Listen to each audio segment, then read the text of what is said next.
So we will connect. Yay, and we are live. So today I am super excited to be speaking with Dr. Mariel Buqué again, who is the author of Break the Cycle, A Guide to Healing Intergenerational Trauma. I am super excited. How are you? I am exhausted, but in a lot of joy. So there's a little bit of a balance there. Thank you for Yeah. asking. How are you? I'm good. I'm good. I'm happy to be talking to you. Like I was telling you before, I have seen you have been working, like working. So congratulations on not only putting out this incredible body of work, but also it being received the way that it has been. In reading this myself, I was just thinking about how you speak to the science behind the trauma in a way that is palatable and that is not re-traumatizing. Because I read some books, I'm just like, okay, like this is too much, it's heavy. You take heavy material and you make it digestible and plain. And I love how you incorporate ways for us to release and to actually like incorporate what we're feeling in our bodies. So I said a bunch there, but thank you. My first question for you is I've noticed that you have a lot of like antidotes that are like personal and some that are just based off of your experience with your clients. While you were writing this book, how did you um, manage if you were kind of like reactivated by just reliving some of the experience that you mentioned in the book? Wow, great question.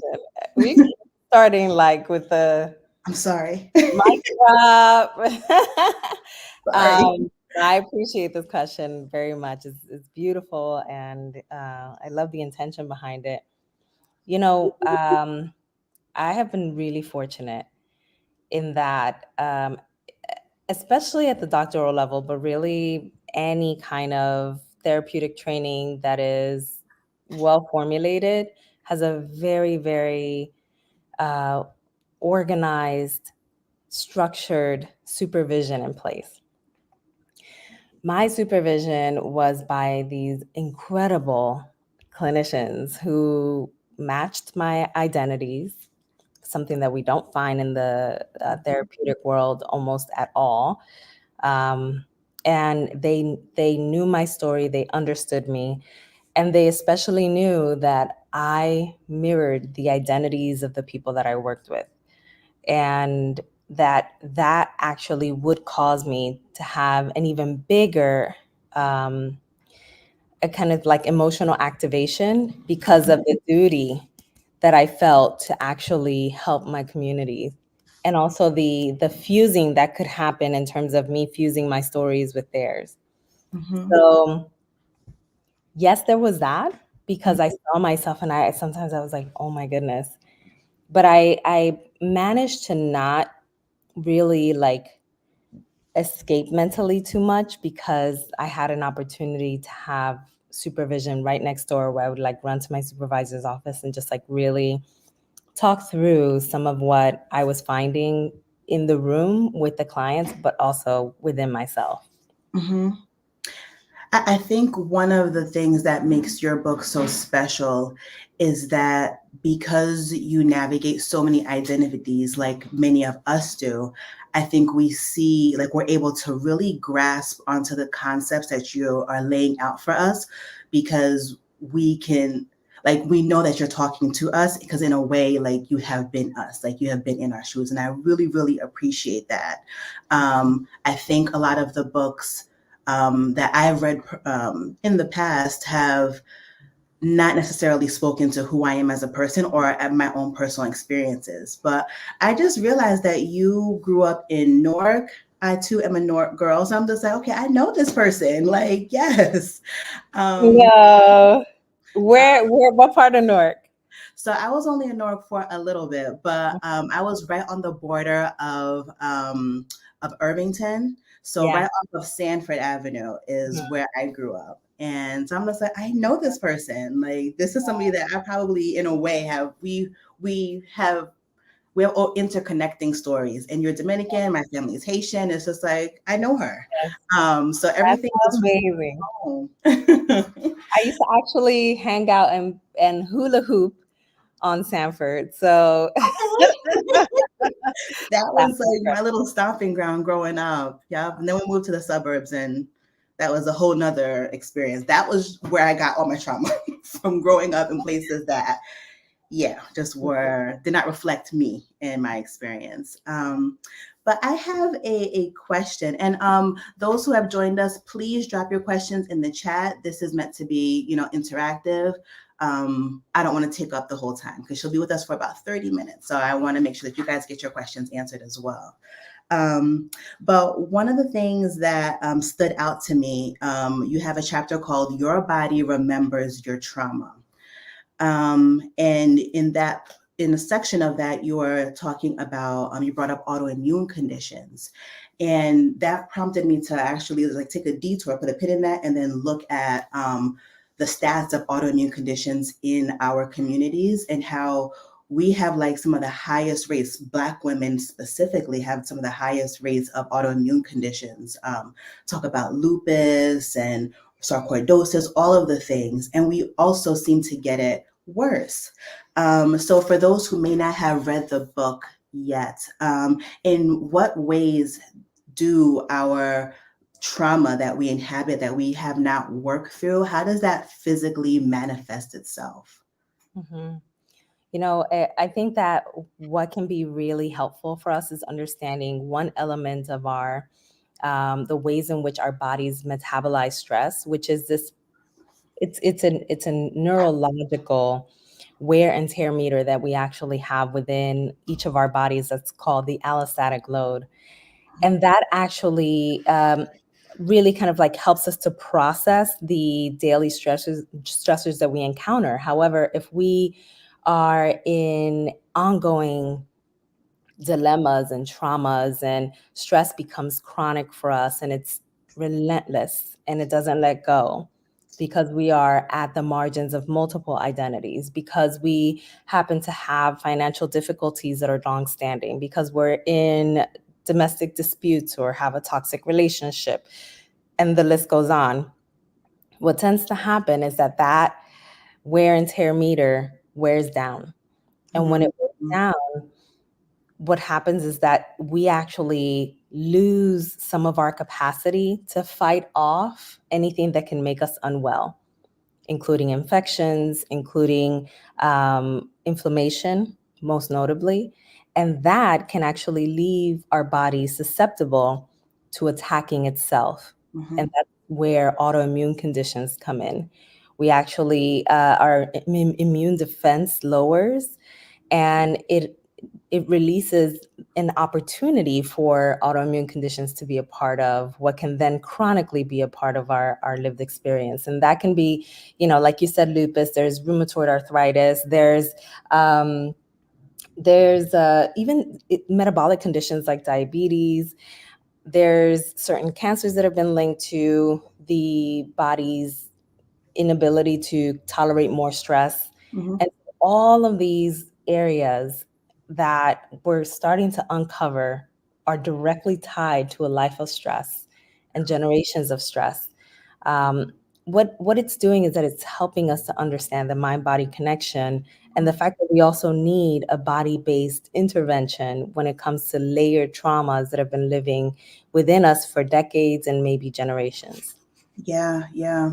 As you revisit that, I think about how one of the reasons I can imagine that Black women have higher rates of autoimmune conditions is because not only are we carrying all of the trauma, right, of those that came before us, but our everyday lived experiences. So being extra marginalized by being women and then being women of color. And then you may even add another layer of like colorism and then different sexualities and all of those things really does increase that allosteric load. So my question is, so what are your favorite tools that you give your patients to help manage the day-to-day stuff, even before we get a chance to manage the trauma that we have experienced in our past or in our just families' histories?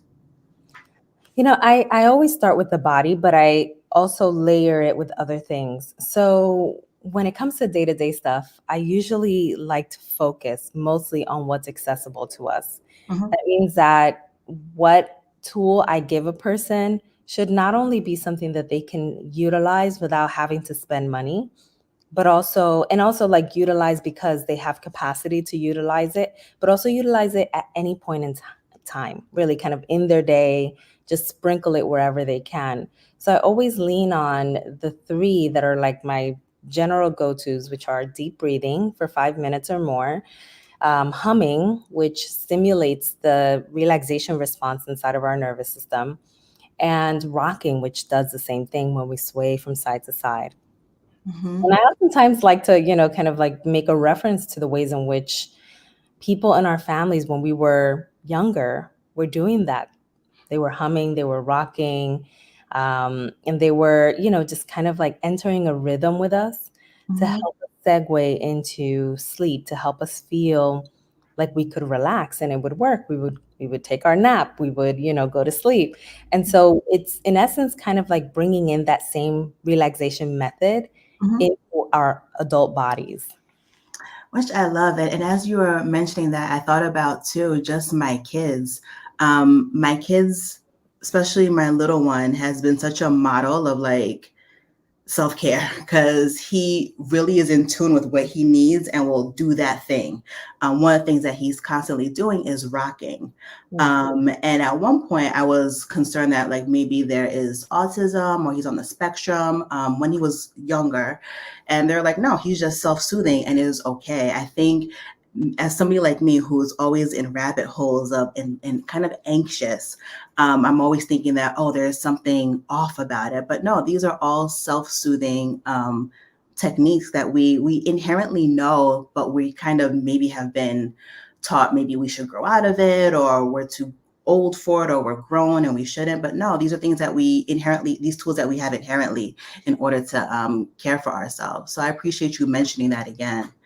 Um, my other question is, and I'm waiting for you guys to ask questions. I don't want to be the only one who's hogging her. So please feel free to drop your questions in the chat. Um, okay, so what are some examples of how we can heal or work through trauma via our bodies? And is there a particular therapy or wellness practice we should do to unpack and release? So I kind of want to address the second part, if you don't mind. One of the things that I've noticed is that you do a holistic approach to healing. So what is there a name for the type of therapy that you practice, or do you have a particular type of therapy that you lean towards when working with your clients to unpack? Yeah. I'm fully holistic, so I integrate mind, body, spirit in everything that I do. But for folks who want to like maybe just say, I'm gonna go do this thing and it's gonna be body based, but it's also gonna help my mind and it's gonna maybe like help me to feel more grounded. I like for anybody who has body ability, trauma informed yoga. Mm, And there are some people, I would vet them, right? But there are some people that are even online and give the yoga sessions virtually that have a trauma informed and trauma responsive element attached to it. So I would actually lean in that direction, as a place to start, as a way to really integrate mind, body, spirit, and be very like holistic about the practice of like, how do I ground, center, get myself to a baseline that helps me to feel like the work is going to be tolerable. And mhm. then I can transition into digging into those layers of what has happened through the generations so that I can then, have the insight that I'll need to start breaking cycles. I appreciate that. As you mentioned, trauma informed, I have been seeing that come up a lot. So, what does it mean for a practitioner to be trauma informed? It means a lot of things because Mhm, there's a lot of training that goes behind the trauma informed element of a practice, whether mhm, it's trauma informed therapy, trauma informed yoga, trauma informed holistic care, and um, really kind of anything. But in part, the person would have an understanding of the ways in which they present in a space that they share with the people that have been wounded. There is a tenderness that a lot of us practitioners tend to know to have or can train to have. Um, Usually, like a very like I'll take therapy for example, a very blank slated therapist that doesn't have a warm engagement, Mhm. I believe can offer, and I won't say this super globally, but can offer a sense of not feeling held and not feeling like contained in one's pain. So there's certain ways in which there's training around how do you hold the space, what can you do while working with the triggers that surface. What are the ways in which trauma gets planted within certain areas of the body, and how do you transition a client through that experience in a way that helps them to reestablish safety, to learn how to resource themselves, to learn how to trust themselves more, and just a host of other things. And then there's also just the trauma processing. That too is a very like there's a lot of understanding and structure around what needs to happen and what shouldn't be happening in a trauma centered space that is all a part of hours, sometimes years. And by hours, I mean like 60, 100, 120-hour certification processes, not like an hour. So But interesting. that's beyond our clinical training. That's beyond being, a doctor or a clinician who is master's level trained. Then there's the added trauma certification that you add on top of that, and then you get supervised under trauma care as well. So there's a lot that happens in the, understanding of how to work with trauma that Mhm. is part of what takes place prior to, well, not prior to, because we do train with clients, but at least, to get the certifications or to get, to in essence say we're trauma responsive. Understood, understood. So somebody has like really made this like a huge part of their practice, regardless of whether they are yoga teachers or clinicians. So they made that a huge focus. So that's really good information to know. We've mentioned trauma a lot, and I'm going to ask you this, and you outline it beautifully in the book. The one of the first few chapters, you help walk us through not only what is trauma, but how to identify some ways that there is intergenerational trauma. So, for those who have not yet read the book, what are just like a couple of high level points to assess if there has been, or what are some high level, how does trauma manifest itself essentially? And the reason I'm asking this is because, so I told you when we spoke earlier, how I wanted to read this book with my mom. And mom, you might be watching, and I hope you are. But she was a little bit resistant because she's just like, break the cycle. Like, what cycle? We don't have any trauma. And I'm just like, mom, we like, if you're living on this planet, like, if you are a human, there have been things that have happened or you've experienced that qualifies as trauma. Mhm. So for those who may be a little resistant to taking that on, so what are some ways that trauma manifests itself? And yes. You know, um, I think that the easiest way to really kind of help us understand is that trauma symptoms themselves, they they are a response to feeling like your sense of safety was compromised. And that could be your sense of psychological safety, your body safety, right? Like, and as an example that could be like maybe perceived as definitely this would be traumatic, would be like being held at gunpoint, right? Like actually having your physical being threatened and believing that you could die. In that moment, your body is mechanizing ways to help you to survive. And usually, some of those survival mechanisms that are very unconscious and very automatic within your body are happening within your nervous system. Now, all of that is evolutionary. It's how we are mammals, we're animals, right? Like we are structured to be able to go through a stressful circumstance and then come out of it on the other side and then seek balance in a very automatic way. But if the circumstance is too big, Mm-hmm. your life was threatened, or it's too long standing, you suffer discrimination each and every day, right? Like all of that makes it so that that experience that you have in that moment, I must survive, becomes almost kind of stuck and frozen and default. And when that happens, we oftentimes are what we say we're like living in survival mode. Mm-hmm. And a lot of what we do, how we operate in relationships, how we work, everything is like in a state of survival, in a state of over depletion and exhaustion, and really tapping out that allostatic overload. Yeah, for sure. And somebody mentioned that they said, I like when she mentioned the scarcity mindset. Yes, you also mentioned that in the book. And I think that's something that a lot of us can relate to. I realized that I have scarcity around food. And I think that was passed on to me. You know, food was, my mom was food insecure growing up. So I don't feel comfortable. So she passed on to me, like, we eat everything on our plate. We do not throw things away because it's wasteful.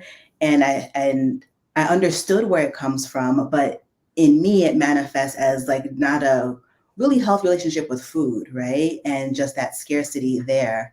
The commenter says, mentioning the storing of things, yep, and not wanting to throw things away. My goodness, so many of us have hoarding tendencies. Me as well. I have a whole closet full of things that I have not worn in years, but I just feel like if I get rid of it today, I might fit it tomorrow. And yeah, super common. We, Um, we must have the same closet.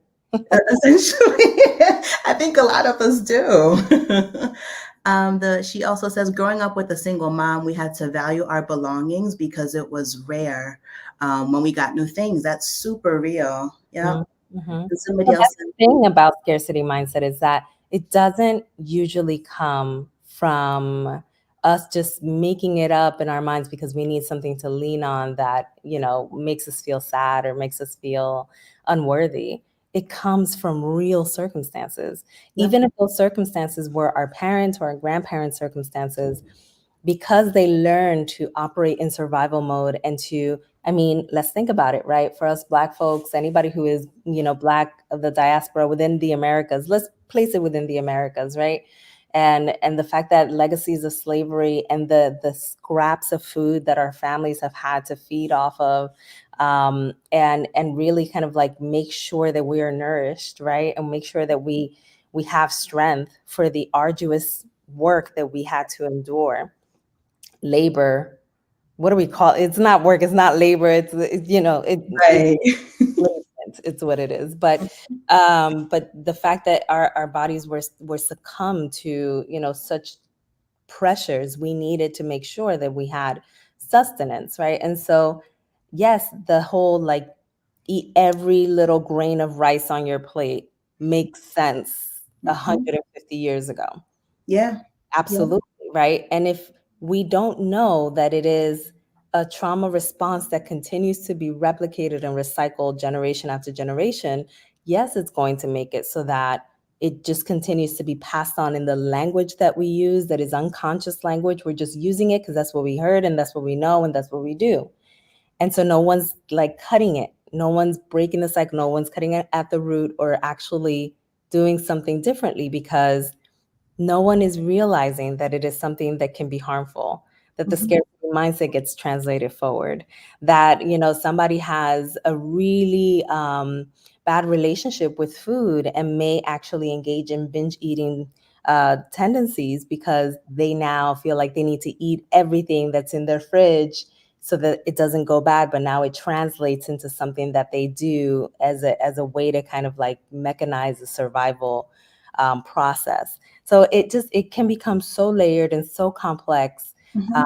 but that's why I truly, truly believe, and I have seen that it can be very, very helpful when we actually do mappings, when we can say this person suffered this, or we come from these kinds of experiences. And so these words, this language, these practices, these ideas, they stem from a place and time where survival was necessary, but they Yeah. have no place here now. And so it is time to really break the Yeah. cycle.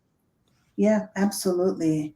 Absolutely. And I think about how, I think you mentioned it about how the traumatic responses were literally protective at one point. Like it's our bodies, our minds' way of like keeping us as safe as possible. And we just, it becomes maladaptive. And I was talking to my friend last night. I was telling her, oh, I'm a worrier. But really, yes, I'm a worrier, but also I am anxious, and the anxiety comes from somewhere. So my brain is like, well, if we're always ruminating and thinking about this and that and all the things that can go wrong, maybe that'll keep us safe. And the reason I mention this is because when we talk about our personalities and who we are and how our family is, we think, well, that's just how we are. But it all comes from somewhere, to your point, and the mapping and figuring out who came before us and what they experienced in their lives, how it can manifest in our own lives is super, super powerful. And it provides like a layer of self-awareness, because I found that I can't fix the problem. I don't know what the problem is, right? Mhm, mhm. Yeah. And there's a beautiful thing about being able to pass wisdom back also, because we think of wisdom as being top down. Hmm. But gosh, it happens so often that I forget what the thing was that my dad that did it. But it was recent. But my brain is a fog because I'm exhausted lately. But I get it. my dad had been trying to preserve something, and I was like, Dad, it's okay. Like, we can afford this. It's okay. And Hmm. it was kind of a reassurance that was also like helping him to understand or re-engage with the message that we are no longer in that place of scarcity, that we are no longer in that place where we must preserve to the last drop or we can't throw something out. Um, and both of my parents lived in poverty, so I make a reference to my maternal lineage because they lived in deep, deep, deep poverty, right? And it was like something that was very jarring. My Hmm. dad had running water, but it was a very poor home as well. But still, I think they both have a little bit of that. Whereas my mother is just like really, really powerfully like, her trauma is very situated in that intergenerational guilt, and that scarcity mindset is palpable. Um, Hmm. but sometimes my dad will do some things, and I'm like, it's okay, guys. Like, we got it. I got it. And so I have to kind of remind my family time and again, like, we don't have to live in that place of survival when it comes to these things anymore. And so passing that knowledge back, like you said, like Hmm. sharing the book with your mom, even if she's not ready to like dive into it, just the fact that it's there for her, like these are things that are essential. I know that there's a lot of talk going around, and granted, I'm a therapist, like I hear all the stories, okay? So I know how parents have let their children down and been abusive and been like horrific, okay? So I'm not proposing that everybody just go back and like forgive their parents, but I do believe that for the relationships that can have some bit of repair, that we not over exercise boundaries and like cutting off relationships, that we instead do the more harder work of trying to find a way to engage up until the point that that person is willing to, and whatever else they're not able to offer, just grieve that part. Just Hmm. I know I actually walk us through how we can grieve, how Hmm. we can attend the funeral of the families that we wish we had, how we can engage in the process of not putting that expectation on them anymore, because what that does is that it makes us suffer more. It's not for them. It's really like, they're fine. They're Yep. fine with their old coping mechanisms. Yep. We're the ones that want to change them, right? And so it's important to, if we can preserve relationships, preserve them at the level that they can be, Hmm. and grieve the rest. Yeah. And I'm happy you mentioned the forgiveness piece, because that was a point that I wanted to talk to you about, and I won't hold you long. But one of my like things that gets under my skin is when something really horrific happens.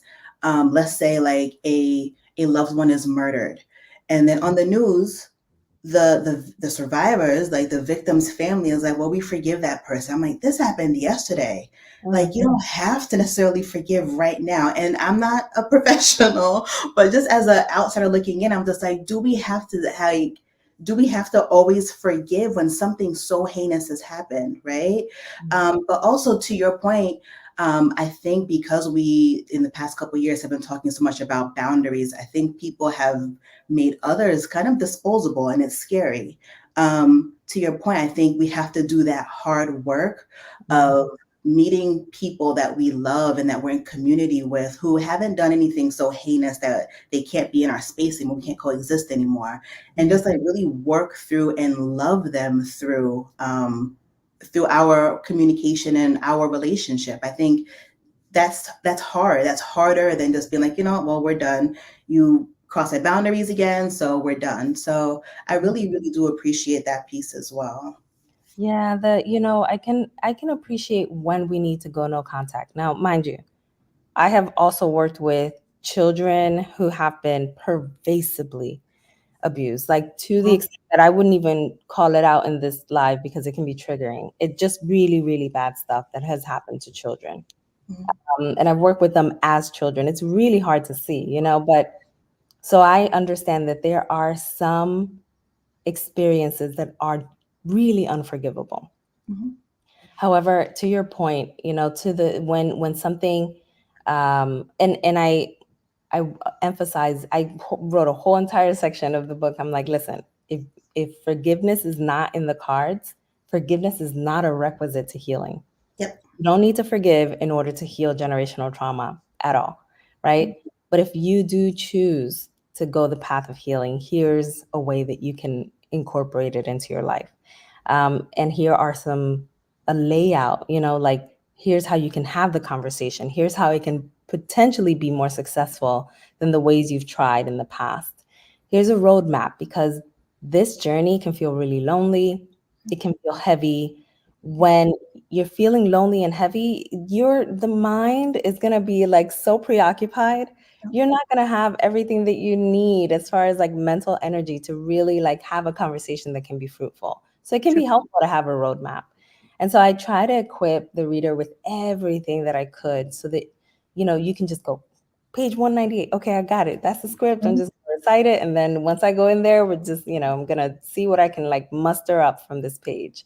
Right. And so I think that I wanted for this to feel like it's holding your hand and mhm, really guiding you through the process. And if you choose non forgiveness, that I can help you to reconcile what's left in your heart. And then mhm. if you choose forgiveness, that I can help you to understand how can you walk that path. And if you want to engage with the person within the path, how can you bring them into that journey with you? Yes, yes. And I know exactly which chapter you're referencing because I was like, ooh, all the things that I have done so wrong in my conversations. All of Um, I know us. how to revisit them and do it the right way without All pointing of us. Yeah. fingers. We get very like finger pointing happy, like you did this and you did this. And Yeah. granted, sometimes people do need to know what you've done didn't have the effect that you desired. Because Mhm, sometimes it's that our parents, like, they wanted to protect us, but they may have like physically punished us in order to protect us. mhm, Well, I get where that idea comes from, and the remnants of a legacy of racial terror that derives from, yep, but it is not an effective strategy. Scientifically, it's not an effective strategy, but it also isn't effective because what it did was just it left me wounded and it left me terrified of you. yeah. Right? And so it's about just being able. That's a really hard conversation to have with a parent. Can you imagine? I mean, I've had Yeah. very difficult dialogues, not just with my parents, but I've actually facilitated dialogues with families. And they're so hard. You Mhm, have to sit through some discomfort. Your stomach is going to be up in knots. You're not going to be able to eat after that. yep. It's a mess. Yeah. But more often than not, what waits for us on the other side is the loosening up of that tension that's been stored there for decades. Yeah. It's the opportunity that now remains for there to be a different bridge that is connecting the relationship that you have to this person. And so all of that starts to become a part of what we can now look forward to if we're willing to go into the depths. Yeah. And I'll close with this, which is kind of piggybacking what you were saying and what's found also in Break the Cycle, is as long as you have a party who is willing to kind of hear you out and who is here, there is so much possibility for a new relationship, right?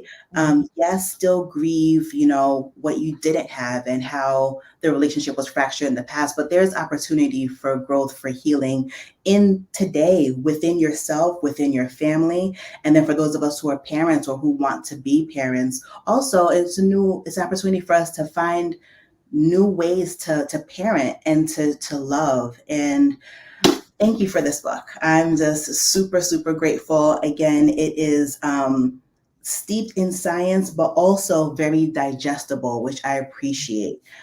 So thank you for your work. Thank you for your time. Congratulations on being a bestseller.